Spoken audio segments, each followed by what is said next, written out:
Dobrodošli v rubriki Vis-a-vis, v pasusu oddaje, ki mu rečemo Vis-a-vis, oziroma jaz mu rečem tudi drugi del oddaje, sredinski del oddaje, tudi sandvič del oddaje, z menoj nocoj, multidisciplinski umetnik, svetovni popotnik in, ne boste verjeli, profesor angleškega jezika in književnosti, Sebastian. Madonna, to pa je lepa napoved, hvala. Z glave, ker je prompter izklopljen. Multidisciplinski umetnik, wow, to sem pa zapomnil. Nisem prav povedal. Pravilno, pravilno. Si pevec, plesalec. Pa dobro, jezik seveda sodi tudi v umetnost. Gotovo si v življenju že kakšno poezijo napisal. Že, tudi avtor svojih pesmi, svoje glasbe. Avtor svojih pesmi, evo, multidisciplinski umetnik. Tako. Kaj bi pa rekel, recimo, če odšteva profesionalni del tvojega življenja, se pravi, del življenja, s katerim služiš kruh, del življenja, s katerim se udejstvuješ za to, da tisto, s katerim pač živiš vsak dan, če ne bi bilo posredi tega dela, bi rekel, če bi imel na izbiro, zdaj bom pa to, če ne govoriva o finančnem aspektu, bi bil popotnik. Absolutno. Svetovni popotnik, raziskovanje tujih kultur, držav, navad, kulinarike. Karkoli je čim bolj drugačnega od tega našega zahodnega sveta, me čisto fascinira. Te fascinira. Bo se k potovanju vrnila še malo kasneje. Kaj si vedel, ko si bil otrok, oziroma premišljal, kaj boš v življenju? Kako si se odločil? Vedno, ko sem bil kot otrok, sem vedno sanjal o tem, da bom učitelj. Najprej sem se potem lovil ali slovenščine, ali nemščine, potem pa sem se čisto iz praktičnih razlogov nekako odločil za angleščino, se potem vpisal tudi na filozofsko fakulteto, vse naredil v rokih, razen potem seveda zadnjega dela, tiste diplome in tak naprej, to se je potem vleklo nedogled, ampak zaključeno, tako da zdaj imam to titulo profesor angleškega jezika in književnosti. In zdaj bova ponovila čase, past perfect. Ampak koliko težav ima s temi časi, ne? To vidim v plesni šoli, moji plesalci to vedno... Ti jih nisem imel nikoli. Mislim, ja, nekako se mi zdi, da ti v osnovni šoli ne znajo pravilno razložiti glavnih stvari, pa preveč tistih izjem ti dajo in potem so seveda vsi zmedeni, ne? Ampak v osnovi pa so časi zelo enostavni. Zelo enostavni. Jaz mislim samo, oziroma šokira me ta nonšalanten odnos današnji do angleškega jezika. Vsak misli, da zna angleško. A je res ali ni? Res je, pa tudi slovensko se mi zdi včasih, ko gledaš te zapise. Vsak misli, da zna slovensko. Ja. Jaz sem malo tak gramar naci, ne, in vse te vejice in to mene kar malo iritira včasih, ko ljudje narobe postavljajo ali sploh ne uporabljajo. Mislim, da so vejice še najmanjši problem. Jaz mislim, da so tudi, če bereš kakšne zapise na Facebooku, da rečeš, a to je nek nov jezik. Ja, dejansko res. A smo priča rojstvu novega jezika. Oziroma nemščino znaš na istem nivoju kot angleščino. Ja, nemščino sem se dejansko začel učiti, še preden sem začel sploh šolo hoditi. Še pred osnovno šolo, še pred prvim razredom smo generacija, ki so me dali pač v tečaj nemškega jezika. Ta je tako ali tako zelo popularen pač v mariborskem koncu, štajerskem koncu. In seveda kot otrok, ko so se vrstniki igrali in tak naprej, jaz sam pa imel 2-krat na teden nemščino, jok in ne vem kaj vse. Danes pa sem neskončno hvaležen staršem, da so rekli, ne, odločil si se, zdaj boš pa hodil.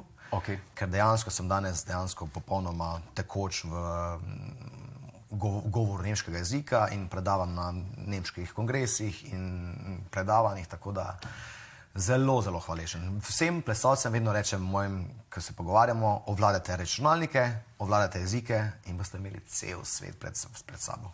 Gut, dann sprechen wir eben Deutsch. Was bedeutet Deutschland für dich als eine Nation? Deutschland nicht so viel. Imam podobno zgodbo kot ti. Mene so starši začeli zelo, zelo, zelo zgodaj učiti jezike tudi. Še pred vrtcem, pred angleško, nemško, ker so bili mnenja, koliko jezikov znaš, toliko veljaš. To še zmer velja. Pa današnjem svetu sploh je to, se mi zdi zelo pomembno. In so rekli, da ja ne bom imel problemov z jezikom v življenju. Zdaj sem se pa v Italijo preselil. Poglej, pa boš tudi italijansko znal. Ja, zdaj pa zjam. Zanima me, ali se Španci na eni strani in Italijani na drugi strani med sabo razumejo. Jaz mislim, da približno ja. Približno ja, ok. Ja, jaz mislim. Gracias, grazie. je meni kar podobno. Ker sem gledal enkrat San Remo, pa so bili tam voditeljica italijanska, Ricky Martin Španec in potem to sta se kar med sabo sporazumevala, mislim, da brez in ir prevoda. Bi si želel nastopati na San Remu? Bi bilo zanimivo. Pač jaz vse te stvari gledam kot na izkušnjo. Veš, pač vse svoje otroške sanje sem bolj kot ne odkljukal. Ja. To, kar se tega tiče, sem zelo pomirjen. In zdaj res vse te stvari gledam skozi prizmo izkušenj, mi bo dalo kako nov spomin, novo poznanstvo, nova druženja. To bi zagotovo bilo zelo zanimivo na tem nivoju neko preditev spremljati. Bi šel s italijansko pesmijo ali z nemško ali z angleško? Zanimivo. Ja, pa italijanski jezik v pesmi ima nek svoj naboj, ne? Ima nek svoj šal. Že od časov Vivaldija Ja, in tako. Monteverdija. Tako. Ti bi želel voditi San Remo? Vodu mogoče lih ne bi se pa tu pa tam pojavil s kakšnim štosom, recimo, če spodrsnil bi se na bananinem olupku. Okay. To se mi zdi kvalitetna komedija za na to vrstni festival. No, ponovno, držim pesti. Hvala. Jaz pa, da boš pri nastopu. Kdaj si začel s pevsko kariero? To me zanima. In ali se je rodila iz želje po učiteljevanju? Pevska kariera se rodi, v bistvu od malega ven, nekako sem vedno vedel, da bom znan. Vedno sem vedel, da bi želel nastopati, želel peti, želel plesati. Mogoče plesati niti ne toliko, to je prišlo dokaj kasneje, ampak vedno pa sem oboževal glasbo. Spal sem včasih ob glasbi, poslušal CD-je in ko sem legel v posteljo zvečer, prižgal CD in se celo noč vrtelo do jutra. Tako da sem bil dejansko zelo obseden. In vedno vedel. Začelo se je pa potem pri mojih 19, takrat sem spoznal Natko in Zvoneta. Čisto po naključju se vpisal v plesno šolo, brez nekega večjega načrta. Takrat je bila oddaja Poglej in zadeni. Natkina plesna šola je takrat nastopala na tej oddaji in sam sem želel nastopati, valjda kamere in oder in tak naprej. In pač to se mi je zdela najbližja stopnica do tega sveta. In potem se je čisto brez nekega velikega plana vse skupaj začelo 1, 2, 3 odvijati. Ker sem načeloma iz družine, ki absolutno ni estradna in nima s tem nobenega stika. Po očetovi strani imam sicer en kup enih pevcev, glasbenikov. To govorijo o poznih 90-ih. Tako. Ampak zdaj smo tam, kjer zelo sem hvaležen za svoje življenje in da se je vse skupaj tako razvilo, kot se je. Na nobeni točki ne bi ničesar spreminjal. In je bilo res legendarna pot. Prav to bo zdaj kaj? Več kot 20 let? Ja, hočem to nazaj. Moja prva pesem je leta 2000 praznovala 20. obletnico, torej zdaj 24 let. 24 let? Ja. To jaz vedno čestitam človeku, ki se v slovenskem, recimo temu show biznisu ohrani tako dolgo. Ne?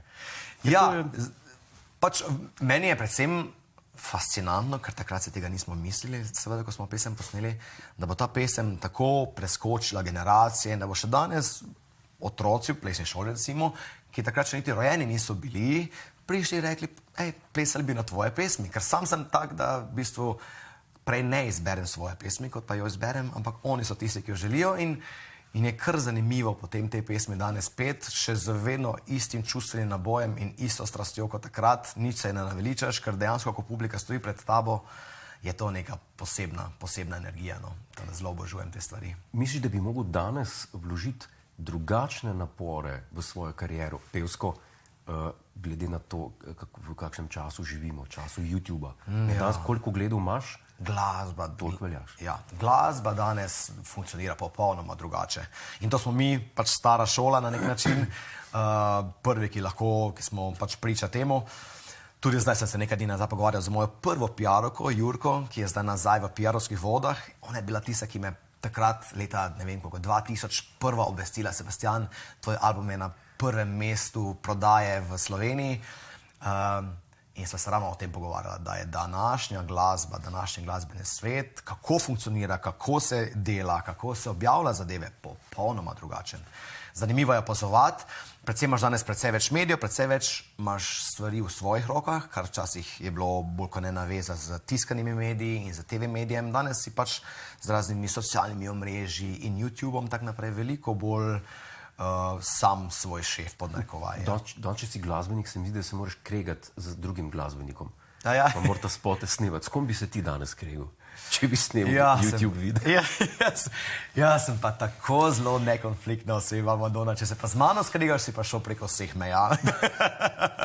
Me prav zanima, kako bi izgledal tvoj, ko se reče temu, diskomat. Ja, si predstavljaš, ni to moj način, to je bolj hip-hoperske vode. Poperji smo bolj umirjeni. Ja, moram reči, da sem jaz isti. Jaz ne bi mogel tega pustiti. Moj komad bi bil sam tako ti zbedak. In to je to. To bi imel slabo vest potem, ne? Strahotno. K spovedi bi šel. Rekel, enega sem užalil in doma zdaj joče zaradi mene. Ja, ne, veš kaj, jaz se mi zdi, da življenje, pač to kratko pot, ki jo imamo odmerjeno na tem planetu, se mi zdi, da moraš res organizirati okoli energije ljudi, situacij in dogodkov. In ko organiziraš okoli pozitivne energije, se življenje obrne na neke čisto druge tire, ko pa če si v teh nekih negativnih vodah in v nekih kregih za komerkoli. Zakaj? Življenje je prekratko, škoda energije. Se pravi, kdaj se je pa rodila tvoja plesna šola? Si lastnik plesne šole. Ja, plesna šola pa se je rodila potem posledično iz moje glasbe, zato ker pač takrat so vsi gledali moje glasbene nastope, vedno sem plesal, vedno so bile z mano plesalke na odru in je pač to bila nekako logična posledica. Tako da leta 2003 je potem padla ideja, da se bom malenkost umaknil z glasbe, toliko, da se spet nazaj sestavim, ker jaz sem privat drugače zelo umirjena, tiha oseba, vase zaprta, se družim s svojim krogom ljudi, nisem pa zelo ekstrovertiran in sem seveda po vsej tisti hektiki prvega vala moje kariere potreboval pač ta balans nazaj. In je bilo potem seveda nekaj logičnega treba narediti, da pač ne bomo brezdelju. In je potem bila plesna šola nekako logična posledica in to danes smatram za eno izmed mojih daleč najboljših poslovnih odločitev, ker to je danes moj otrok, tu sem sam svoj šef in neverjetno veliko zadovoljstvo in zadoščenje mi da, ko pač z mano plešejo vse generacije. Zdaj smo dejansko na vseh generacijah, od 4 let naprej, pa vse do skupine upokojencev. Ali vzameš vse kandidate, ki pridejo? Nismo plesna šola z audicijami, tako, ne gremo se, sam sem zelo proti tekmovanjem, ker se mi zdi, da mladina danes ima toliko enih segmentov, kjer se mora dokazovati, kjer mora tekmovati, kjer se mora potegovati za ocene, za tekmovanje. Se mi zdi, da v prostem času ne rabijo še dodatno se tam dajati sem pa tja. Mi smo bolj fokusirani na to, da pač plešemo v raznih videospotih, na raznih šov nastopih, za razne slovenske pevce. In je to po mojem naš džir, ki ga super peljemo in se imamo odlično. Nabiramo lepe spomine, super nastope delamo in se imamo res fajn. Tu sem bolj namigoval, recimo, če pride nekdo v tvojo plesno šolo, kot sem jaz. V smislu gibalno zelo pohabljen, ki ne zna drugega plesati kot... Ja. Če bi tudi takega, za katerega vidiš, joj, ta pa nima talent. Ker biti sposoben plesati je imeti talent za ples. To je tako, kot nekoga slišiš pet, slišiš, da poje mimo, pa za nekoga veš, tle pa mogoče malo upanja, se to tudi sam veš, tle je mogoče malo upanja, da se ga z nekim solfeđom spravi na nek, rečemo, provizorični nivo, s katerim lahko nekaj odpoje, ne? Ali pa, joj, botraš ti pa res nisi za petje, ne? Recimo, če vidiš nekoga, ta pa nima plesnega talenta. Ga vseeno vzameš? Ja. Jaz vsakomur damo priložnost, ker se mi zdi, da v življenju se da za dovolj vložene energije in časa čisto vsega naučiti. Enako petja, enako tudi plesa. Je pa res treba pač tistih svojih, ne vem, 10.000 ur vložiti, da priješ na nek nivo in če imaš to željo, jaz sem imel zadnji, ki ti bom rekel, gled, jaz sem bil tisti, ki mi je leto dni, preden sem bil glavna pevska zveza v Sloveniji, ena izmed glavnih vokalistk v Sloveniji, vokalnih učiteljic, rekla, da pač petje ni zame in da morda si najdem kaj drugega. Resnično? Resnično. Čisto iz prve roke povem, da absolutno treba vsakomur dati priložnost, da se dokaže, dati možnost, mu pomagati, kolikor se da in potem videti, kam ta pot pelje. Tisti, ki, veš, ples je še veliko, pa tudi glasba nasplošno, je veliko več kot samo tisti trening. To je še druženje, to je še tisti nastop, ki ga bodo otroci vedno potrebovali v življenju, ali je to pri referati v šoli, ali je to pri intervjujih za službo, so vse popotnica, ki jo potem nabirajo čisto nevede skozi celotno otroštvo, da je potem na odraslih letih, ko pa dejansko zadeve štejejo, veliko, veliko lažje. Ampak ja, leto dni prej sem bil glavna zvezda v Sloveniji in mi je bilo rečeno, Sebastian, najdi kaj drugega. Potem pa z kozorogovo trmo. Kozorog si. Tako, v znaku in pod znaku, tako da tipičen. In smo potem, ja, z glavo skozi zid, ker pač, ko si nekaj, veš, ko nekaj čutiš v dno duše, to verjetno sam pri sebi veš. Ja, absolutno. Potem te ne premakne nobeno mnenje. Ja, to je res. To je res.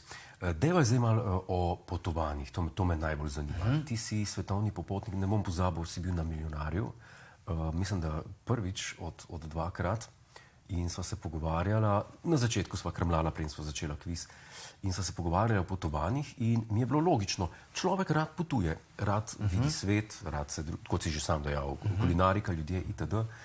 Ampak kar mi pa ni bilo jasno, oziroma kar mi pa ni šlo v račun, je to, ko si mi rekel, da ti, tudi jaz rad vidim svet, pa kulture, pa kulinariko, pa tako, pa pijače.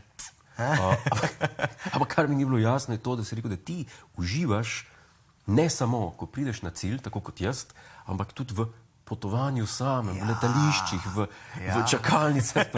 Kako? To je groza. Letos sem imel najdaljši premik v svojem življenju iz Balija, torej 7 ur spredaj, do Floride 6 ur za našim časom. Torej je to 13 ur časovne razlike. To je bil mali maraton, 48 ur je trajalo potovanje, ampak meni letala, letališča, loungi, vsta vrvež mi dogaja, ne vem. Pa še vedno danes, ker danes, če gledamo kak film iz 60-ih, 50-ih, 60-ih let, je bilo potovanje luksus. Vsako potovanje. Ni bilo economy, business class, first class, ampak je bilo potujemo z letalom, tlele smo v kravatah, ker danes se potuje pa v kratkih hlačah in tako naprej in tako dalje. Malo se je izgubilo to, se ti ne zdi? To je tako kot v Benetke iti.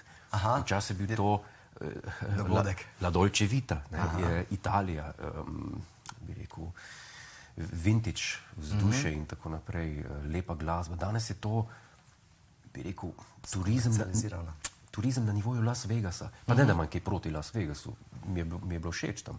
Ampak ni več tega nivoja, se ti ne zdi? Ja, zagotovo je pač potovanje danes drugačno, kot je bilo desetletja nazaj. Ampak mene je vedno fasciniralo opazovati ljudi druge kulture. Že danes, mislim tudi danes, jaz zvečer, ko sem kjerkoli na destinaciji, meni ne rabim druge, kot pa sedeti ob strani, piti eno pijačo in opazovati ljudi. In to je vse, kar potrebujem. In isto mi na letališču, meni je fascinantno opazovati ljudi, kako se obnašajo, kam hitijo, razmišljati, kam so namenjeni. Meni je to fascinacija. Kaj me zanima, kako bi rekel, da je tvoje razmerje med destinacijami, kjer si že v življenju bil, v smislu, kako sem vesel, da živim v državi, kot je Slovenija, napram škoda, da živim v državi, kot je Slovenija in ne tam.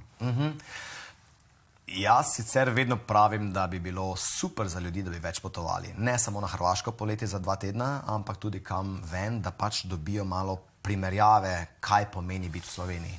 V Sloveniji zagotovo vse stvari ne štimajo, ni vse perfektno. Kako da ne? Ja, ne.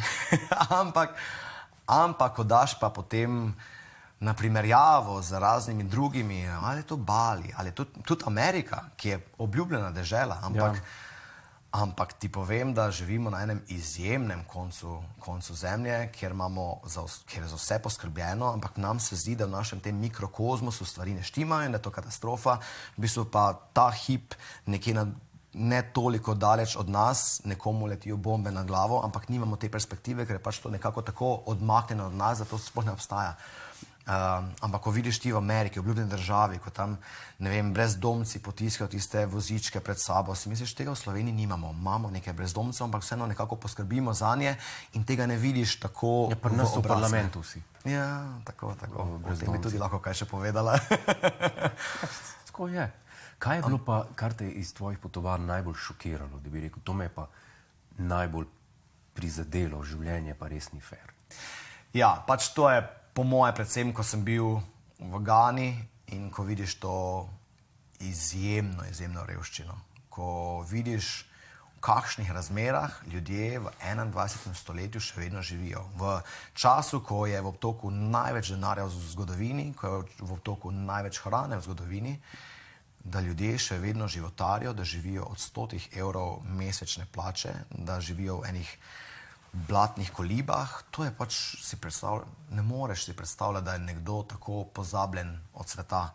In zato se mi zdi pomembno potovati, da pač to perspektivo spet dobimo, ker sam sem vsako jutro hvaležen za to, da lahko živim tu, kjer živim. Imamo urejeno šolstvo, imamo urejeno zdravje, imamo urejeno čisto vodo, streho na glavo. Ok, tu in tam kakšna poplava drži, ampak generalno gledano pa zadeve štimajo, vse te osnovne stvari. Ko pa greš po svetu, pa ni treba iti v Gano, Afriko, lahko greš že na Bali, obljubljen Bali recimo, raj na zemlji, pa vidiš tam, da so ljudje na res mizernih mesečnih plačah, izjemno prijazni, izjemno hvaležni za vsako stvar. Mi pa tukaj v totalnem luksuzu non-stop nekaj se pritožujemo, non-stop nekaj ne štima. In sam se probam čim bolj distancirati te stvari in res imeti perspektivo v svoje glave na tem, da sem res hvaležen za vse to, kar mi tukaj imamo. Si kdaj kaj, ti je bilo slabo, si zbolel, si imel kakšne zdravstvene, te je kdaj kaj pičlo? Ja, hvala Bogu ne, v Gani me je bilo zelo strah, ker cela Gana je pač na atlasu rdeča od malarije, torej, ne, ampak hvala Bogu nič ni bilo. Bali, hvala Bogu, Bali belja nisem imel sem pa pri zadnjem potovanju zdaj, ravno prejšnji teden, kar slabo izkušnjo, ampak ne na samem potovanju, torej v Budimpešti na končni postojanki, kjer sem bil še zadnji dan, ko sem pristal, so pa mi potaknili eno drogo, očitno, ne vem. V pijačo?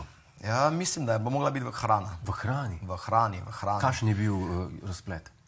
Razplet je bil taki, da sem bil 10 ur nezavesten v bolnici in sem bil pri živem telesu in pri še pol zavesti opazoval, kako mi telo propada. In to je grozljiv občutek. Potem kasneje sem zvedel, da gre za neko GHB ali nekaj takega drogo, ki je menda droga za posiljevanje. Hvala Bogu, se meni nič resnega ni zgodilo, ampak če to dobi katera punca, nima najmanjšega pogoja, da se pred komerkoli brani in je popolnoma preuščena. Paralizira? Popolnoma. Jaz sem zgubil zavest. Zadnja scena, ki se spomnim, je to, da so mi v rešilcu rekli, tukaj ležite, potem pa me zmanjkalo 10 zvečer do 8 zjutraj. In se ne zavedam ničesar. Delali so mi vse možne teste, CT glave, EKG-je, toksikološke teste, urin, na droge, vse. Ničesar se ne spomnim. Ne, se to veliko zgodi, pa mi nič ne potaknejo. Aha, ok.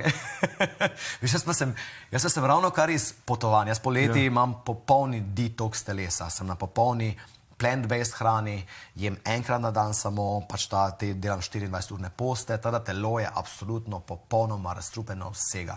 Ne pijem, ne kadim, nikoli nisem bil pijan, delam te hladne tuše, v glavnem res se zavedam, da imam samo eno telo v tem življenju. Imaš rutine. Tako. Da sem res razstrupljen vsega in potem me je seveda vsaka taka stvar zelo iztiri. V mojem svetu to niti ni obstajalo, da me kdorkoli potakne, šele kasneje, naslednji dan je moja sestrična, svojo hčerko in tak naprej začeli malo povezovati. Veš kaj, Sebastian, to pa ni logično. In smo potem prišli do edinega logičnega scenarija, da je pač nekaj moralo biti v hrani. Sem pa v curku bljuval, da nekaj dejansko ni štimano. In si te izkušnje res ne želim več ponoviti, je bilo enkrat dovolj. Previdnost velja. Ja, ko bi se vsaj zadrževal v nekih, ne vem, klubih, ali pa nenavadnih družb. Bil sem pa sam v restauraciji, kjer me poznajo, ker sem večkrat tam, indijska restauracija, indijska kuhinja je moja in v Budimpešti imam svojo najljubšo restauracijo, mislim, imel sem jo. In ja, tako je res zelo neugodna situacija. Ampak hvala Bogu se je lepo šlo. V nevarnih časih živimo, kaj? Ja, vsem polagam na srce, če hodijo ven klube, prosim, bodite previdni in absolutno ne puščate pijače z nikomer. Prav nikomer. V današnjem svetu ne moreš zaupati nikomor več. Ja. Kakšne imaš načrte za prihodnost? Kaj te čaka? Kakšen velik koncert? reunion za nazaj. Reunion, to bi bilo, veš kaj, te moje bipopke, pa gemore, pa vse to že toliko jih zvijam roke, dajmo. Veš, ker meni je poanta samo, dajmo nabrati čim več lepih spominov. Dajmo dati ljudem čim več lepih utrinkov, ne? Ker pač imamo to možnost, zakaj pa ne? Samo veš, to je 7 glav skombinirati in najti čas in voljo in energijo in vse to. To je potem, sam sem deloholik, na eni strani, pa na drugi strani tudi nimam družine, tako kot imajo vsi ostali. In seveda imam potem več časa se s temi stvarmi ukvarjati. Ampak zdaj, absolutno moja prva prioriteta v življenju je nabrati čim več lepih spominov in čim bolj uživati življenje. Čim bolj ga zajemati za polno žlico. Tisto obdobje, veš, ko smo se gnali za čisto vsako stvarjo, ko si mogel pri vsaki stvari biti zraven, če ne se bo kar svet porušil, pa se nikoli ni. Smo prebrodili, zdaj smo vse te stvari odkljukali, se pomirili sami sabo in sem na neki točki v življenju, ko res želim samo uživati življenje. Sodelovati v projektih, ki me izpopolnjujejo, ki mi dajo neke lepe spomine, neka lepa poznanstva, neke lepe utrinke. In je to glavno vodilo. In tako se lotevam čisto vsake stvari v življenju. Jaz ti želim še veliko uspehov na poslovnem področju in pa predvsem pri tvojih potovanjih, pa da boš previden, pa si kupil en skener, ki pregleda hrano pa pijačo. Če bi le bilo tako enostavno, ampak ja, hvala. Hvala lepa, da si bil naš gost. Z veseljem. Mi pa se vrnemo takoj po oglasih.